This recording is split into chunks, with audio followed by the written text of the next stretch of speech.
Vocês me pediram e eu vim aqui, então, fazer esse vídeo pra vocês. Oi, eu sou Carol Santanha e hoje nós vamos falar sobre exposição. O que a gente faz, né, pra fazer uma exposição que não seja tão agressiva, digamos assim.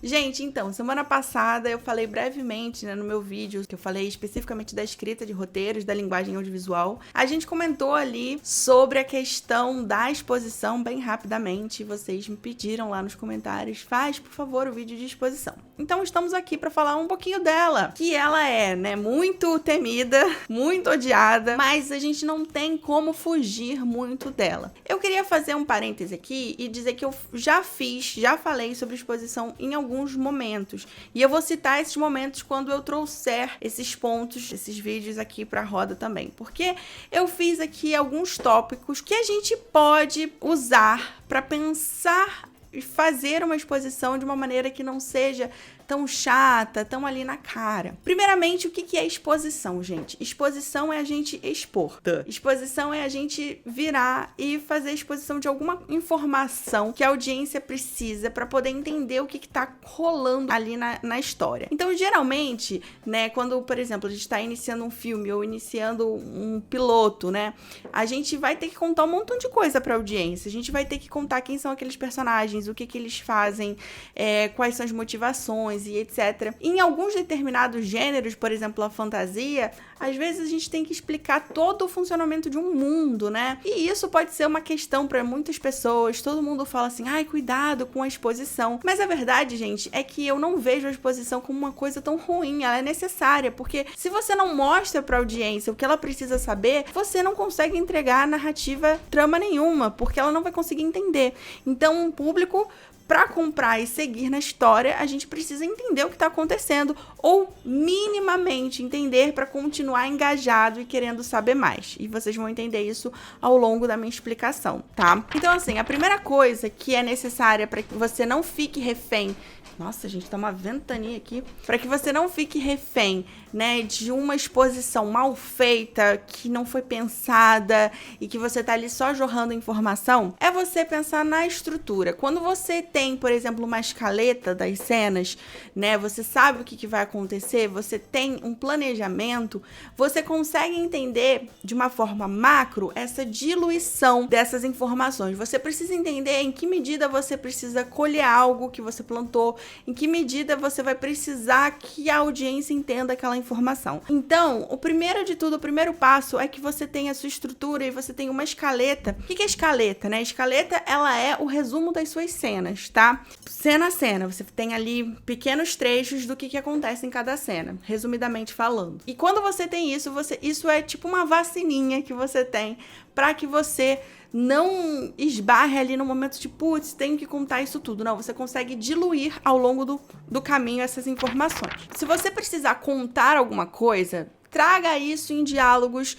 mais interessantes. E um grande exemplo que eu posso dar sobre isso é Pulp Fiction. Inclusive, a gente analisou aqui os diálogos de Pulp Fiction, tá? E eu mostro como que o Tarantino, no meio daqueles personagens super verborrágicos, que eles estão contando ali coisas que a gente nem sabe por que eles estão contando, a gente tá tão curioso pra entender, tá ali naquela conversa, que a gente nem se dá conta de que eles estão passando várias informações. Nesse vídeo, especificamente, eu conto como essas coisas são feitas de uma forma bem sutil, e é muito interessante, porque eles meio que antecipam coisas que a gente vai ver depois, e isso impactam. Eles não só contam, né? Eles antecipam, fazem aquela fofoquinha que a gente já vai contar aqui em outro tópico, que é importante também, pra antecipar uma característica de um personagem e depois a gente fica meio tenso, meu Deus, o que essa pessoa vai fazer. Então, quando você consegue incorporar em diálogos mais interessantes, que não sejam aqueles, ah, você é o Joaquim, o filho do Roberto? Ah, não, eu faço medicina, sim. tipo assim,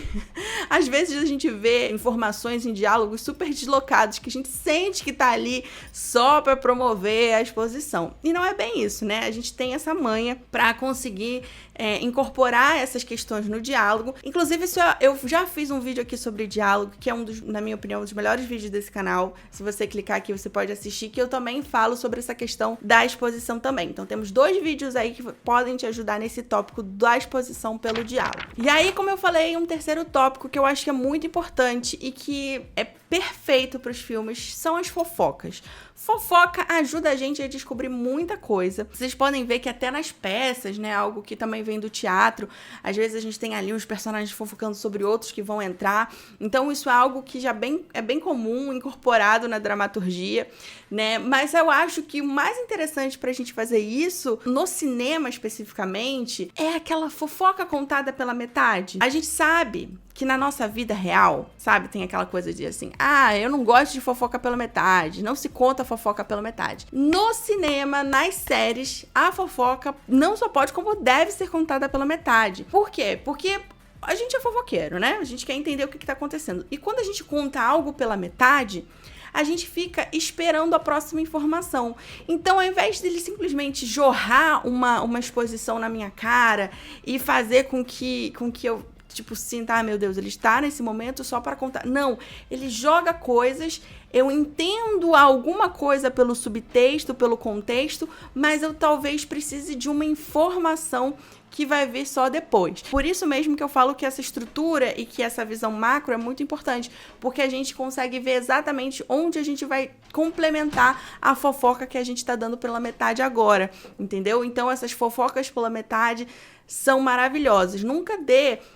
Evite dar informações por completo de forma muito direta, porque isso a audiência vai sentir que você está fazendo uma exposição ali muito descarada e isso não é legal. Ela quer o quê? Se sentir parte da fofoca e junto com a gente, né, junto com o filme e ali buscando essas informações. Confia que a galera é mais inteligente do que a gente muitas vezes pensa quando a gente tá escrevendo, tá? Outra coisa que eu falei no vídeo de semana passada, vou repetir aqui, que é o que o Blake Snyder chama de papa na piscina, que são justamente distrações visuais que a gente tem interessantes, né? Tô contando aqui alguma coisa, é uma exposição, mas tem tanta coisa visual interessante, eu tô descobrindo esse mundo, que o áudio a gente tá ali captando, né, essas informações, mas visualmente eu tô ali num ambiente que tem umas distrações visuais interessantes e que me conecta. O problema da exposição é que às vezes ela desconecta a gente, né? Aqui não, quando a gente usa essas questões mais visuais, mais interessantes, a gente, enfim, faz uma coisa que seja interessante visualmente também, a gente consegue, né, capturar a audiência, ela fica ali com a gente. E um exemplo que eu sempre dou é o exemplo de A Origem, esse vídeo que eu também já fiz aqui, e vocês podem conferir como eu conto ali como isso é feito, né? Porque a gente analisa ali a explicação do mundo dos sonhos. E o mundo dos sonhos é explicado dentro do próprio mundo dos sonhos, né? Assim, a gente tem ali a explicação, mas a gente também está dentro da ação. E isso nos leva ao próximo ponto, né? A gente precisa condensar as informações ao máximo nas apresentações. O que eu quero dizer com isso? Muitas vezes a gente sabe que as exposições elas podem ser diluídas e feitas, às vezes até o final do filme a gente tá contando coisas para a audiência que ela precisa saber. Só que geralmente uma parte mais sinistra, que a gente precisa de mais atenção é no começo, porque a gente tem muita coisa para situar a audiência. Então, quando você escolhe as suas primeiras cenas, elas são muito importantes, porque elas vão condensar, né? Elas precisam condensar o que você precisa contar de imediato. O que você precisa contar daquela protagonista? Caso de Meninas Malvadas. Ela é uma menina que estudou em casa, né, durante anos e é a primeira vez que ela vai pra escola já adolescente. Qual é a cena de abertura que a roteirista Tina Fey escolheu pra representar, né, essa personagem? Ela, vista, tem também uma questão de direção, né, mas a gente tem como se fosse os pais ali falando com uma criança e quando ela levanta é uma adolescente. Então, logo no começo já ficou colocado qual é a questão, quem é essa protagonista. Então, escolha a partir de ações e principalmente na primeira cena, o que é mais importante a gente descobrir sobre aqueles personagens. Porque às vezes a gente pensa numa cena de abertura que pode ser muito bonita, que pode ser muito legal, mas que não revela o que a gente precisa de fato contar. E aí o que acontece com isso? Acontece que, por conta disso, né, a gente acaba apelando para diálogos super expositivos, bem na cara, porque a gente não contou o que a gente poderia contar em ação. Então, usem a ação para sempre mostrar, né, essa coisa, né, mostre, não conte, mas assim, às vezes você vai precisar contar, mas você também pode mostrar, então aproveite as ações para isso. Como eu falei, mesmo no exemplo de A Origem, ele tá contando um montão de coisa, hein? É uma cena enorme de contação de coisa, só que ao mesmo tempo a gente está experienciando, a gente está vivendo aquilo na ação, tá? Uma outra coisa legal de vocês entenderem também, usarem ao favor de vocês, é a exposição através de convenções de gênero. Eu não sei se vocês já perceberam, né? Tem alguns filmes que a gente consegue entender quando as exposições são feitas, né? Às vezes, por exemplo, num filme de guerra, né? Um filme, às vezes, até de época, a gente tem alguns artifícios, aí tem aquela exposição de guerra, né? Ah, a gente vai ter que derrotar fulano de tal, e o objetivo é tal, a gente vai ter que fazer isso. Então, existem algumas convenções que o público já está acostumado. Claro que a gente sempre tenta, né, fazer de um jeito que não seja tão óbvio, tão escrachado, mas as próprias convenções, às vezes, dos gêneros que a gente está trabalhando, elas já nos dizem mais ou menos um caminho que a gente pode usar para fazer aquelas exposições. Então, fiquem atentos, estudem os gêneros que vocês estão trabalhando, que vocês podem se beneficiar com isso. E por último, sem abusar muito, mas também é uma dica, às vezes, a gente pode aproveitar de situações que a própria função de um personagem, a profissão dele, pode passar pra gente alguma exposição, né? Eu não sei se vocês já perceberam, mas às vezes a gente tem, em novela, isso é muito comum, tem algum tema, alguma coisa que vai ser falado e a gente tem uma aula, às vezes, né? Uma sala de aula e a professora tá explicando aquilo. Ou então tem um médico contando o problema do protagonista. Às vezes é interessante a gente usar essas funções, né, de algum personagem, alguma profissão de algum personagem, para absorver no discurso dele essa exposição. Novamente, tem que ser feito de uma forma que não seja tão, olha, estou aqui fazendo palestrinha e passando para vocês essas informações, mas é algo que a gente pode ficar ligado. Se a história tiver essa abertura, a gente pode usar esse personagem também para passar um pouco dessas informações, tá? Então é isso, gente. Eu espero muito que vocês tenham gostado desse vídeo. Me conta aqui embaixo qual a grande dificuldade de vocês com a exposição, como vocês lidam com a exposição, que eu também quero saber. E eu vejo vocês num próximo. Um beijo, tchau!